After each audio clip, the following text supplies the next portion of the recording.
Sakeus ini bukan orang sembarangan. Di ayat 2 tadi, dia seorang yang kaya, dia kepala pemungut cukai, dia seorang yang berpangkat, orang yang memiliki posisi dan reputasi yang baik, yang sebenarnya harus dijaga, tapi itu tidak dilakukannya hanya untuk berjumpa dengan Yesus. Ya, dia panjat pohon, saudara-saudara, berlari. Itu kan satu usaha yang luar biasa yang ditunjukkan oleh seorang Sakeus. Beda dengan orang hari-hari ini, dia punya jabatan, dia punya pangkat, punya kekayaan, dia tidak mau cari Tuhan lagi. Kalaupun dia cari Tuhan, motivasinya itu tidak benar. Apalagi sekarang mulai musim politik, Tuhan yang mereka pakai bukan Tuhan pakai mereka. Mereka yang pakai Tuhan, bawa nama Tuhan ke sana kemari supaya orang pilih mereka, saudara-saudara. Nah, itu yang terjadi hari-hari ini.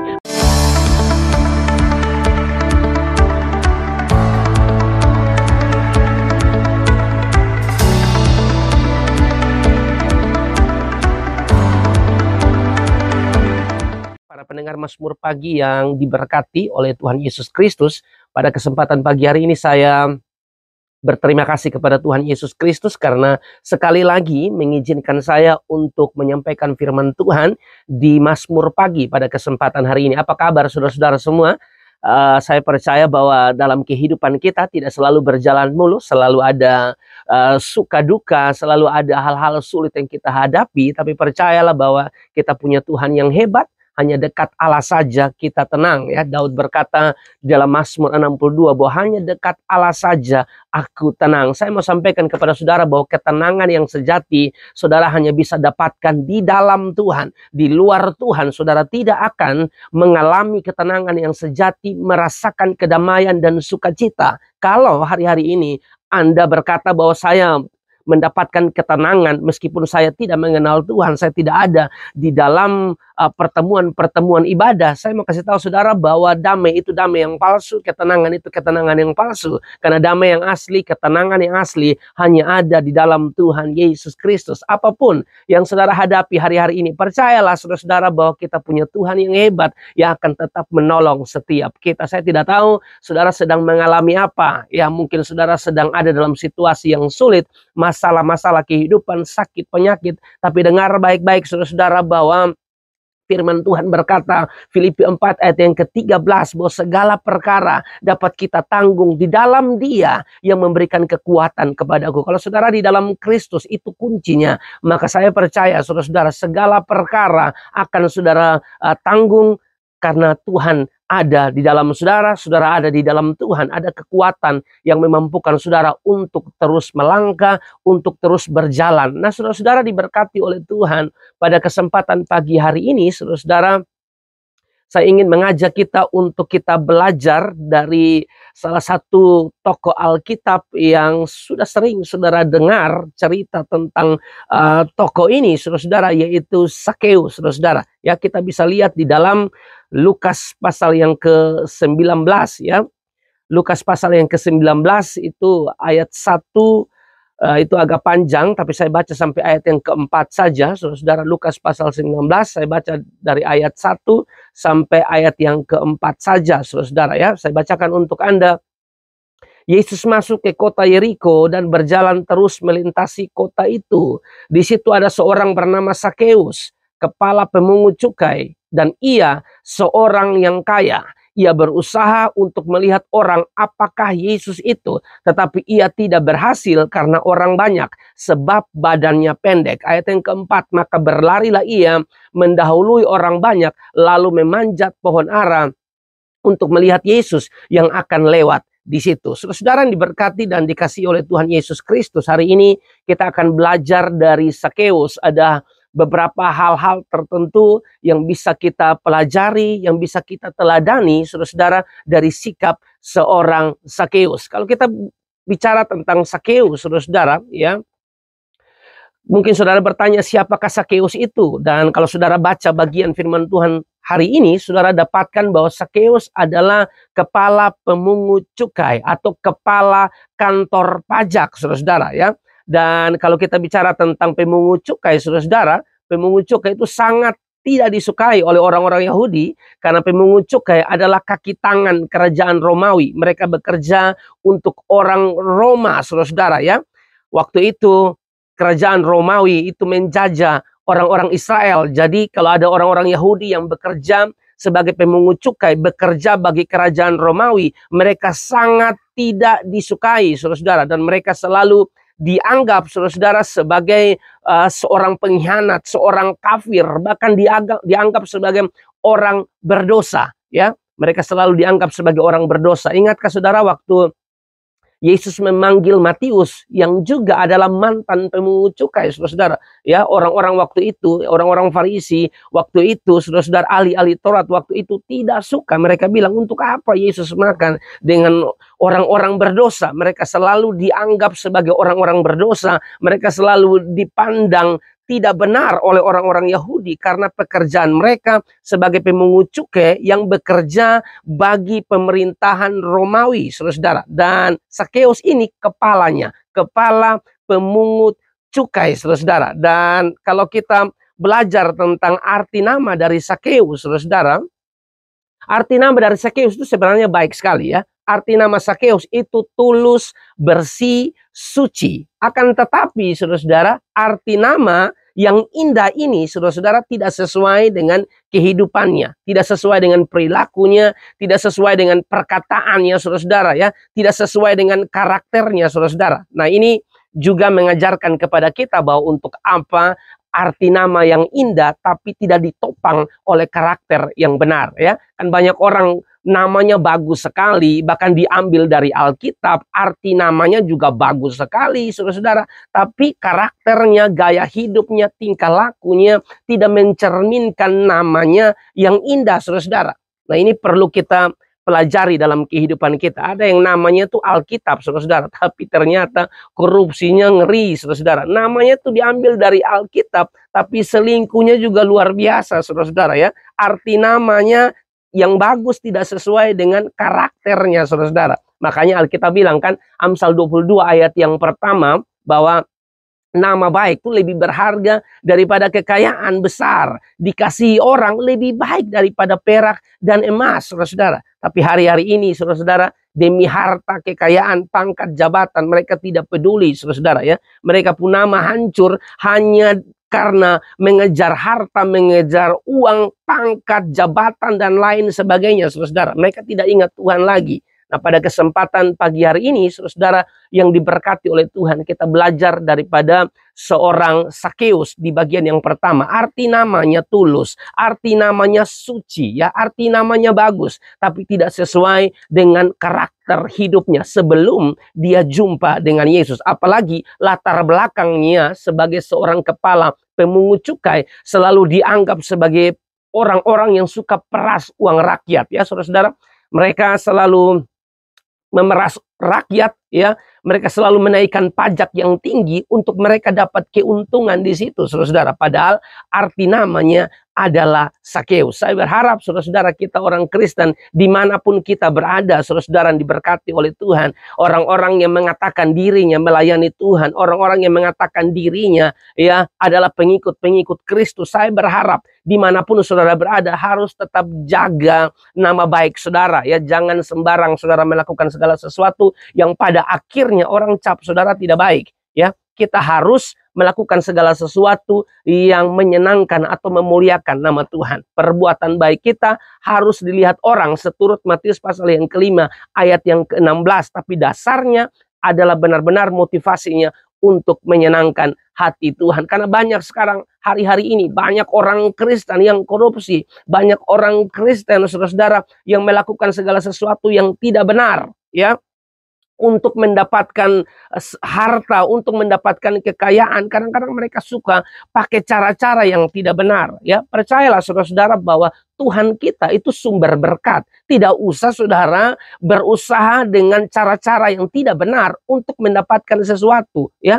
Kekayaan itu saudara-saudara, ya, atau berkat lebih tepatnya, itu datangnya dari Tuhan. Fokus saja pada Tuhan, ya, kerja saja jujur, saudara-saudara. Saya percaya Tuhan pasti memberkati setiap kita. Amsal pasal yang ke-10 ayat yang kedua bilang begini, harta benda yang diperoleh dengan kefasikan tidak berguna. Mungkin bagi saudara, ya, uang saya banyak, tapi Anda perlu cek, ya, uang yang banyak itu dapatnya dari hasil apa? Kalau dari hasil pencuri, kalau dari hasil korupsi, Anda perlu bertobat, ya. Anda perlu bertobat, apalagi Anda pejabat-pejabat Kristen. Harus bertobat kalau Anda korupsi, kalau Anda mengambil sesuatu yang bukan milikmu. Aduh, jangan, itu tidak memuliakan Tuhan, saudara-saudara. Ya, saya berharap semua kita, kalau ngomong tentang berkat, siapa yang tidak mau berkat? Semua mau berkat, tapi percayalah, berkat itu datangnya dari Tuhan. Kita fokus saja melakukan apa yang Tuhan mau. Kita fokus saja hidup lurus, hidup benar. Soal berkat, saudara-saudara, tidak usah ajar Tuhan. Dia tahu cara memberi yang tepat bagi orang-orang yang mengasihi dia. Jadi jangan pakai cara-cara yang tidak benar hanya karena mau kaya, ya, hanya karena supaya orang lain hormat dia, lalu pakai cara-cara yang tidak benar. Tidak usah, saudara-saudara. Lebih baik kita fokus ke Tuhan, jaga Tuhan perasaan, saudara-saudara. Hanya untuk menyenangkan semua orang, kadang-kadang kita harus pakai cara-cara yang tidak benar, korupsi, ya, ambil uang yang sebenarnya bukan milik kita dan lain sebagainya. Jangan seperti itu, saudara. Saya berharap kita menjadi orang-orang yang sungguh-sungguh cinta Tuhan dan terlihat dari sikap tingkah laku kita bahwa kita benar-benar sungguh-sungguh mengasihi Tuhan, saudara. Ya, yang kedua yang bisa kita pelajari dari Sakeus adalah soal usaha Sakeus untuk melihat Yesus. Ya, yang kedua adalah usaha Sakeus untuk melihat Yesus itu perlu diteladani oleh setiap kita. Alkitab mengatakan, saudara-saudara, bahwa dari ayat yang kedua dan ayat yang ketiga, tepatnya di ayat yang ketiga, ada kata ia berusaha. Saya baca dari ayat yang kedua. Di situ ada seorang bernama Sakeus, kepala pemungut cukai, dan ia seorang yang kaya. Ini bukan orang biasa, orang kaya, orang punya jabatan, orang punya pangkat, orang punya kekayaan. Tapi menarik di ayat 3, Alkitab bilang ia berusaha untuk melihat orang apakah Yesus itu. Tetapi ia tidak berhasil karena orang banyak sebab badannya pendek. Ada beberapa kemungkinan, saudara-saudara, mengapa dia ingin melihat Yesus. Ya, ada beberapa kemungkinan mengapa dia ingin melihat Yesus. Kemungkinan yang pertama, saudara-saudara, sudah pasti Yesus sangat viral waktu itu. Ya, Yesus sangat viral waktu itu, saudara-saudara, dan mungkin dia pernah mendengar berita yang heboh tentang Yesus. Apalagi dia kepala pemungut cukai, orang besar. Saya percaya dia dengar tentang Yesus, saudara-saudara. Ya, bagaimana Yesus menyembuhkan orang, bagaimana Yesus melakukan mujizat, bagaimana Yesus memberitakan firman Allah, pengajaran-pengajaran Yesus. Mungkin saja itu membuat dia rindu atau ingin untuk melihat Yesus, ingin berjumpa dengan Yesus. Kemungkinan yang kedua juga adalah Sakeus sudah mendengar bahwa salah satu anak buahnya, yaitu Matius, mantan pemungut cukai, saudara-saudara, ya, telah berhenti dari pekerjaannya sebagai pemungut cukai untuk ikut Yesus. Waktu Yesus bilang, Matius ikut aku, Matius langsung ikut. Mungkin itu, saudara-saudara, yang membuat seorang Sakeus ini, saudara-saudara, ingin melihat Yesus atau ingin berjumpa dengan Yesus. Kalau Matius pemungut cukai saja diterima oleh Yesus, mungkin saja di pemikirannya saya pun pasti diterima oleh Yesus. Ya, di kalangan orang Yahudi mereka pasti ditolak karena mereka pemungut cukai bekerja bagi orang Romawi. Mereka tidak bisa masuk rumah ibadah. Mereka selalu ditolak, saudara-saudara. Tapi Yesus justru menerima Matius yang adalah mantan pemungut cukai untuk menjadi bagian dari pelayanan Yesus. Nah, kalau Matius diterima, mungkin saja saya diterima. Orang lain tolak saya, tapi Yesus terima saya. Dengar baik, saudara-saudara, diberkati oleh Tuhan. Siapapun Anda, ya, dengar baik-baik. Orang lain boleh tolak Anda, tapi Yesus tidak mungkin tolak Anda. Yesus membuka tangannya, menerima Anda. Dia memeluk Anda. Orang lain boleh tidak memperhatikan Anda, membuang Anda. Tapi dengar, saudara-saudara, ada satu pribadi yang akan menerima engkau. Namanya Yesus Kristus Tuhan. Tapi menarik di sini, saudara-saudara, bahwa kalau kita lihat usaha daripada Sakeus, saudara-saudara, ini usaha yang gagal karena ayat yang ketiga bilang ia berusaha untuk melihat orang apakah Yesus itu, tetapi ia tidak berhasil karena orang banyak sebab badannya pendek. Ada dua masalah, ya, dia tidak bisa jumpa Yesus atau dia tidak bisa lihat Yesus, saudara-saudara, karena orang banyak. Saya sudah bilang tadi bahwa Yesus sangat viral waktu itu. Kemanapun Yesus pergi, selalu ada orang banyak yang mengikuti. Orang banyak yang mengikuti itu masing-masing punya motivasi masing-masing. Ya, ada yang mau sembuh, ada yang mau cari mujizat saja, ada yang mau dengar firman. Jadi memang terlalu banyak orang yang ikut Yesus. Nah, karena banyak orang yang ikut Yesus atau ada banyak orang yang juga rindu untuk lihat Yesus, saudara-saudara, membuat Sakeus tidak bisa melihat Yesus karena badannya pendek, saudara-saudara, kata Alkitab. Tapi menariknya di ayat yang keempat. Di ayat yang keempat, saudara-saudara, meskipun dia berusaha, namun usaha yang pertama gagal. Kalau mau jumpa secara langsung susah. Mau lihat Yesus susah, saudara-saudara. Badannya pendek dan banyak orang. Tapi dia tidak kehabisan akal. Di ayat yang keempat dikatakan di sini. Maka berlarilah ia mendahului orang banyak. Lalu memanjat pohon ara untuk melihat Yesus yang akan lewat di situ. Ayat yang keempat di sini, saudara, menunjukkan bahwa Sakeus tidak kehabisan akal. Ya, kerinduan yang besar untuk jumpa Yesus membuat Sakeus rela melakukan apa saja yang penting bisa melihat Yesus. Padahal kita tahu, saudara, ya, bahwa Sakeus ini bukan orang sembarangan. Di ayat 2 tadi, dia seorang yang kaya, dia kepala pemungut cukai, dia seorang yang berpangkat, orang yang memiliki posisi dan reputasi yang baik, yang sebenarnya harus dijaga, tapi itu tidak dilakukannya hanya untuk berjumpa dengan Yesus. Ya, dia panjat pohon, saudara, berlari. Itu kan satu usaha yang luar biasa yang ditunjukkan oleh seorang Sakeus. Beda dengan orang hari-hari ini, dia punya jabatan, dia punya pangkat, punya kekayaan, dia tidak mau cari Tuhan lagi. Kalaupun dia cari Tuhan,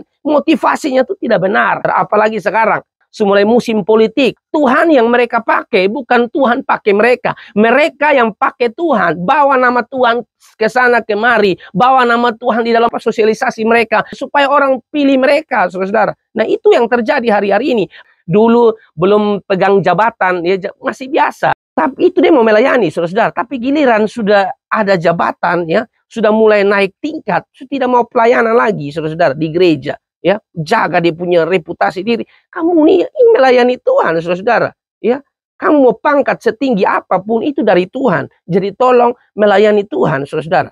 Hanya karena pangkat jabatan kita tidak mau cari Tuhan. Ya, tolong, saudara, ya. Hari Minggu tuh gereja ada orang tuh yang kerja Senin sampai Sabtu, Minggu pun dia mau kerja. Tolong siapkan waktu yang terbaik buat Tuhan.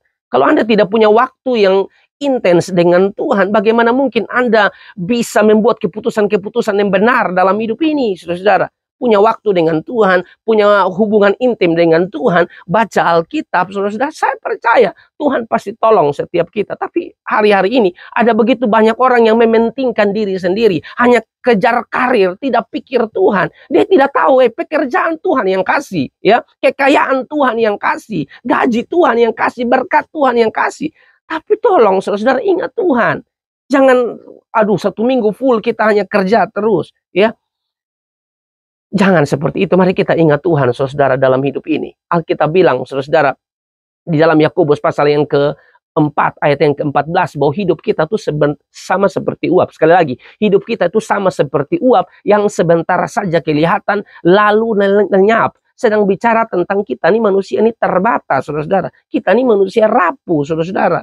Nah, kita yang rapuh, kita yang terbatas, tidak bergantung kepada Tuhan yang tak terbatas sebagaimana, saudara. Kita ini terbatas. Mari kita belajar bergantung sepenuhnya kepada Tuhan, saudara. Jangan merasa dirimu kuat, jangan merasa dirimu hebat, saudara. Itu semua ini dari Tuhan. Tuhan cabut, nafas kamu hebat apa, saudara? Nafas ini kan Tuhan yang kasih. Nah, kalau Tuhan suka kasih nafas hidup, nah pergunakan ini kesempatan sebaik mungkin, saudara, untuk hormat dan kemuliaan nama Tuhan. Cari Tuhan dalam hidup ini, saudara. Kalau kita tidak cari Tuhan, tidak cari wajah Tuhan, berat, saudara. Makanya Mazmur 105 ayat yang keempat bilang begini. Carilah Tuhan dan kekuatannya, carilah wajahnya selalu.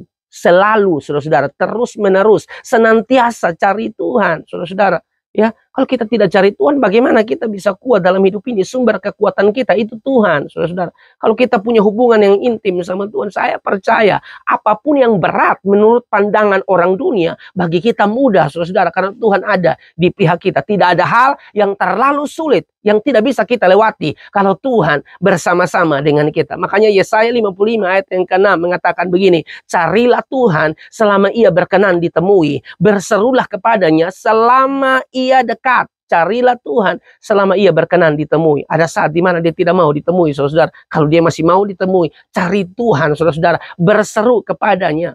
Kalau sampai ada orang yang tidak cari Tuhan, kalau sampai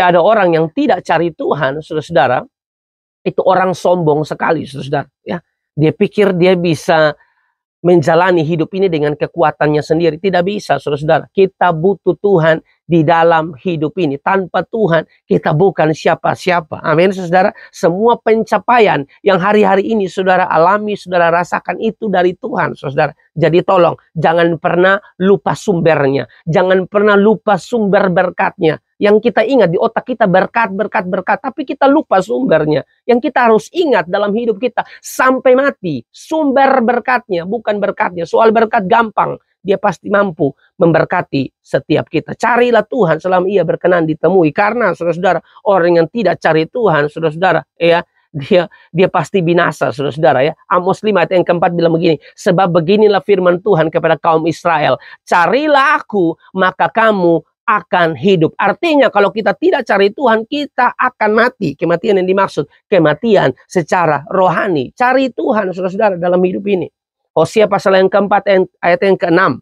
Hosea pasal 4 ayat yang keenam, umatku binasa karena tidak mengenal Allah. Mari belajar cari Tuhan, belajar mengenal Allah dalam hidup kita. Apakah karena kekayaan, pangkat, jabatan membuat kita tidak lagi mau cari Tuhan? Justru kalau hari-hari ini Anda makin diberkati oleh Tuhan, tambah cari Tuhan, tambah diberkati, tambah rendah hati, tambah diberkati, tambah cinta Tuhan, saudara. Karena memang semua dari Tuhan.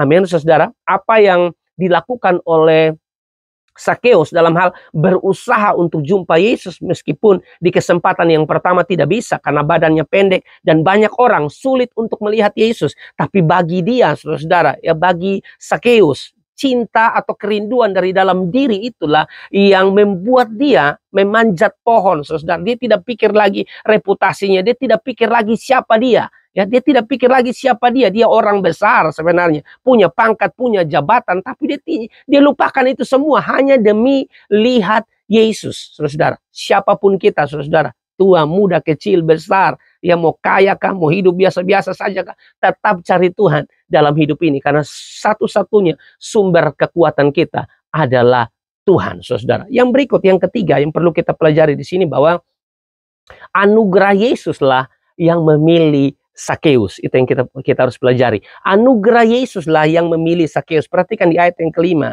Lukas 19 ayat yang kelima.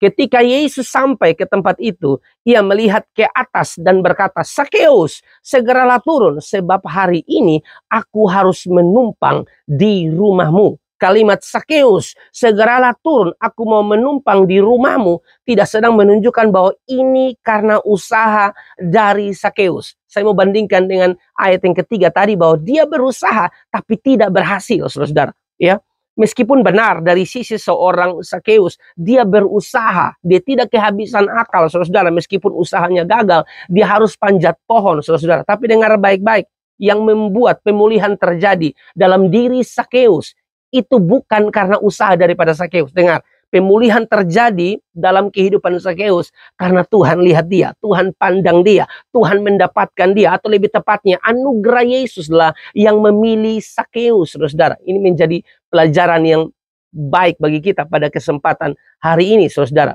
Ya, dia berusaha tapi tidak berhasil. Di ayat yang ketiga, meskipun dia tidak kehabisan akal, ya, dia naik pohon. Tapi di sini kita harus memahami bahwa seseorang bisa datang kepada Tuhan atau rindu jumpa Tuhan itu bukan karena kekuatannya, kehebatannya, tapi karena Tuhan yang bekerja di dalam dirinya, atau kuasa Roh Kuduslah yang bekerja di dalam dirinya. Saudara ingat baik-baik. Yohanes pasal 6 ayat 44 kalau tidak salah. Alkitab bilang begini, tidak ada seorang pun yang dapat datang kepadaku jikalau ia tidak ditarik oleh Bapa. Memang kelihatannya dari sisi seorang Sakeus ada usaha yang dia lakukan. Tapi saudara dengar baik-baik, pemulihan itu terjadi bukan karena usaha Sakeus, tapi anugerah Yesus sendirilah yang memilih Sakeus. Amin, saudara. Itu hal yang perlu kita pelajari pada kesempatan ini. Kita tidak bisa datang kepada Tuhan, kita tidak bisa melayani kalau kita tidak ditarik oleh Bapa. Bapalah yang menarik kita, saudara. Sehingga hari-hari ini kita bisa diizinkan melayani di gereja,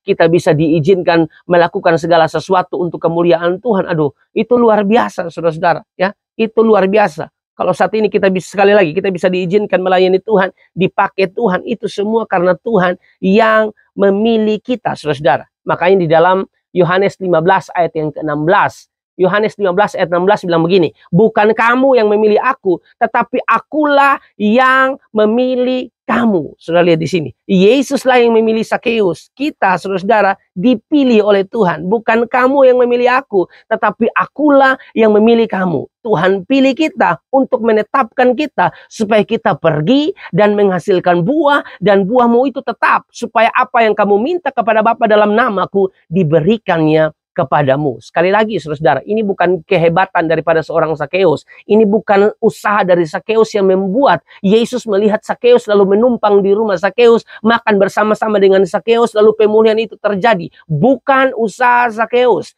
tapi anugerah Yesuslah yang menarik, yang memilih seorang Sakeus. Meskipun orang-orang Yahudi tidak suka dengan orang-orang pemungut cukai, saudara-saudara, tetapi Yesus memilih mereka. Yesus menumpang di rumah Sakeus. Saudara, ini hal yang menarik yang perlu kita pelajari pada kesempatan hari ini. Dan kalau kita mau bawa dalam urusan keselamatan, maka kita sadar benar ya, bahwa gambaran Sakeus, saudara-saudara, ini juga menjadi gambaran bagi setiap kita, atau juga memberikan satu pemahaman bagi kita bahwa selamat itu karena anugerah. Keselamatan karena anugerah, keselamatan karena kasih karunia, bukan karena perbuatan baik, bukan karena usaha kita, bukan karena inisiatif kita. Tidak, Tuhan yang berinisiatif. Yesus yang berinisiatif mendapatkan Sakeus, saudara-saudara. Terlihat Sakeus memang berusaha, tapi sama sekali usahanya di ayat yang ketiga tadi bilang gagal, saudara-saudara. Ya, jelas di sini bahwa anugerah Yesuslah yang memilih Sakeus. Seperti itu pula kita sadar benar, keselamatan karena kasih karunia, saudara-saudara, itu pemberian cuma-cuma, tidak ada andil sama sekali, saudara-saudara, dari kita. Kalau hari-hari ini saudara mendengarkan pengajaran-pengajaran di luar sana yang seolah-olah mengantar kita untuk paham bahwa keselamatan tidak hanya sekedar kasih karunia, harus ada plusnya, harus ada tambahan perbuatan baik. Itu tidak benar, saudara-saudara. Kita selamat karena kasih karunia, saudara-saudara. Perbuatan baik itu adalah dampak dari orang yang sudah diselamatkan oleh Tuhan. Makanya Efesus pasal yang kedua, ayat 8 sampai ayat yang ke-9, firman Tuhan bilang begini, sebab karena kasih karunia, kamu diselamatkan oleh iman. Karena kasih karunia, karis, pemberian cuma-cuma, saudara-saudara, tidak ada andil kita sama sekali, saudara-saudara. Sebab karena kasih karunia, kamu diselamatkan oleh iman. Tapi ada yang bilang begini, tapi Pak, kita beriman itu berarti usaha kita. Dengar, kamu bisa beriman pun itu pemberian. Makanya ayat lanjutannya bilang begini, itu bukan hasil usahamu, tetapi pemberian Allah. Itu bukan hasil pekerjaanmu, jangan ada orang yang memegahkan diri. Kamu bisa beriman pun itu pemberian. Bukankah Filipi 1 ayat 29 mengatakan bahwa kamu dikaruniakan bukan hanya untuk percaya. Berarti orang bisa percaya, itu dikaruniakan. Nah, saya tanya saudara, kita mau sok di sini di mana di ayat ini? Tidak ada, saudara-saudara. Semua murni karena kasih karunia, keselamatan karena kasih karunia. Dan kalau hari-hari ini, saudara-saudara, ya kalau mau lihat ke belakang, aduh kita punya dosa terlalu besar, ya kita punya kesalahan tuh, aduh terlalu besar ya. Kita punya dosa, kita punya kesalahan. Tapi waktu kita datang pada Tuhan, Dia mengampuni setiap kita. Dan bahkan hari-hari ini Dia pakai kita untuk hormat dan kemuliaannya. Dia pakai kita untuk pelayanan-pelayanan di gereja kita masing-masing. Kita masih diizinkan melayani, kita dipilih melayani. Dengar baik-baik, itu bukan karena kita hebat berdoa. Itu bukan karena kita hebat khotbah. Bukan, saudara, bukan. Dialah yang pilih kita, saudara, untuk melakukan pekerjaan Tuhan. Ingat baik-baik, saudara, apapun yang saudara alami hari-hari ini, pencapaian-pencapaian apapun hari-hari ini, dengar baik-baik, saudara, semua karena anugerahnya, semua karena kasih karunia, bukan kuat kita, bukan hebat kita, ya. Saudara mau berhasil seperti apapun, dengar baik-baik, semua karena Tuhan. Saya suka, saudara, kalau bahas tentang seorang yang disembuhkan oleh Petrus, seorang yang lumpuh di pintu gerbang indah yang disembuhkan oleh Petrus, saudara, dan menarik ya di situ bahwa di Kisah 3 kalau tidak salah, saudara, ya. Kalau kita baca secara utuh di situ, saudara, setelah si lumpuh itu berjalan, waktu Yesus bilang, emas dan perak tidak ada padaku, dalam nama Yesus berjalanlah. Setelah dia berjalan, saudara, karena ada begitu banyak orang yang ada di situ, saudara, Petrus bisa saja, saudara, ya, sebagai manusia, bisa saja menarik keuntungan untuk diri sendiri, bisa dapatkan pujian dari banyak orang untuk diri sendiri. Tapi dengar baik, saudara, ada begitu banyak orang di situ. Justru Petrus pakai kesempatan itu untuk beritakan Injil. Waktu semua orang heran, kok bisa si lumpuh ini bisa disembuhkan? Ya, Petrus bilang begini, yang sembuhkan itu bukan kami, bukan karena kesalehan kami. Yang sembuhkan orang ini adalah Yesus Kristus Tuhan. Mau ajarkan kita, saudara, bahwa segala pencapaian yang kita dapatkan hari-hari ini semua karena Tuhan. Ingat baik-baik, semua karena Tuhan, bukan karena kita, saudara. Kalau bukan Tuhan yang kasih kekuatan, kalau bukan Tuhan yang kasih kepintaran, nah kita mau hebat apa, saudara? Semua kan dari Tuhan. Jadi ingat baik-baik, saudara, bahwa apapun yang kita alami hari-hari ini, semua karena Tuhan. Lalu di ayat yang kelima, minta maaf, poin yang keempat, saudara, bahwa perjumpaan dengan Tuhan memulihkan hidup seorang Sakeus, saudara, ya. Lukas 19 ayat 8 sampai ayat yang ke-10 saya bacakan untuk Anda, menjadi bagian yang terakhir buat kita. Tetapi Sakeus berdiri dan berkata kepada Tuhan, Tuhan, setengah dari milikku akan kuberikan kepada orang miskin, dan sekiranya ada sesuatu yang kuperas dari seseorang akan kukembalikan 4 kali lipat. Kata Yesus kepadanya, hari ini telah terjadi keselamatan kepada rumah ini, karena orang ini pun anak Abraham, sebab anak manusia datang untuk mencari dan menyelamatkan yang hilang, saudara. Dan saudara tahu bahwa perjumpaan dengan Tuhan itu tidak sia-sia. Ada pemulihan di situ, saudara, ya. Yang dulunya Sakeus suka ambil uang rakyat, peras rakyat, saudara. Di sini ada pemulihan yang terjadi waktu dia jumpa Tuhan. Dengar baik-baik, saudara. Kalau Sakeus bisa diubahkan oleh Tuhan, saya percaya semua kita pun mampu diubahkan oleh Tuhan. Kalau hari-hari ini hidup kita tidak menyenangkan Tuhan, saudara perlu datang pada Tuhan. Buka hati, saudara. Satu-satunya pribadi yang bisa mengubahkan kita hanya Yesus Kristus Tuhan. Mungkin Anda berkata bahwa dosa saya banyak. Bagaimana ini, Pak? Kesalahan saya terlalu besar. Bagaimana, Pak? Saya mau kasih tahu saudara bahwa datang pada Tuhan, karena dia Tuhan yang bisa memulihkan kita. 1 Yohanes pasal 1 ayat yang ke-9 mengatakan begini, saudara. Jika kita mengaku dosa kita, maka ia adalah setia dan adil, sehingga ia akan mengampuni segala dosa kita dan menyucikan kita dari segala kejahatan. Datang pada Tuhan, saudara. Hanya dia satu-satunya pribadi yang mampu mengampuni segala dosa kita. Datang pada Tuhan, mengaku setiap dosa kita. Dia Allah yang akan mengampuni kita dan menyucikan kita dari segala kejahatan. Sekali lagi, saudara, ya, Sakeus diubahkan oleh Tuhan. Ya, Sakeus diubahkan oleh Tuhan, dan juga kita belajar tadi bahwa bagaimana Sakeus berusaha meskipun usahanya gagal, saudara. Dan pemulihan ini terjadi bukan karena usaha Sakeus, saudara, tapi ini juga memberikan satu teladan bagi kita, ya, untuk kita mari kita cari Tuhan. Apapun pencapaian-pencapaian dalam hidup ini yang membuat kita sekarang sudah berada di titik yang berbeda dari sebelumnya, tetap ingat Tuhan, tetap cari Tuhan, tetap belajar mengenal Tuhan, saudara, karena dia satu-satunya pribadi yang mampu tolong setiap kita, dan pemulihan itu pasti terjadi kalau kita jumpa Tuhan. Bagi Allah tidak ada yang mustahil, bagi Allah tidak ada yang tidak mungkin. Kalau para pendengar setia radio SKFM Mazmur Pagi, Anda mungkin sedang dengarkan khotbah ini dan Anda sedang ada dalam situasi-situasi yang sulit, persoalan-persoalan yang sulit dalam hidupmu. Dengar baik-baik, saudara, satu-satunya pribadi yang bisa tolong Anda hanya Yesus Kristus Tuhan. Roma 8 ayat yang ke-28 mengatakan bahwa kita tahu sekarang Allah turut bekerja dalam segala sesuatu untuk mendatangkan kebaikan. Mendatangkan kebaikan bagi siapa? Bagi mereka yang mengasihi Dia. Kalau Anda mengasihi Tuhan sungguh-sungguh, benar, waktu kita mengasihi Tuhan bukan berarti hidup tanpa masalah. Masalah selalu kita alami dalam hidup kita. Tapi dengar, masalah yang saudara dan saya alami tidak lebih besar dari Tuhan kita. Tuhan kita jauh lebih besar daripada setiap masalah-masalah yang kita alami dalam hidup kita. Kalau ada saudara yang sedang sakit dan Anda sedang menanti kesembuhan sampai dengan hari ini, Anda belum sembuh, tetap berdoa, tetap berharap pada Tuhan, karena pengharapan di dalam Tuhan tidak sia-sia. Hanya ini yang saya bisa sampaikan kepada saudara. Tuhan Yesus memberkati kita semua. Shalom.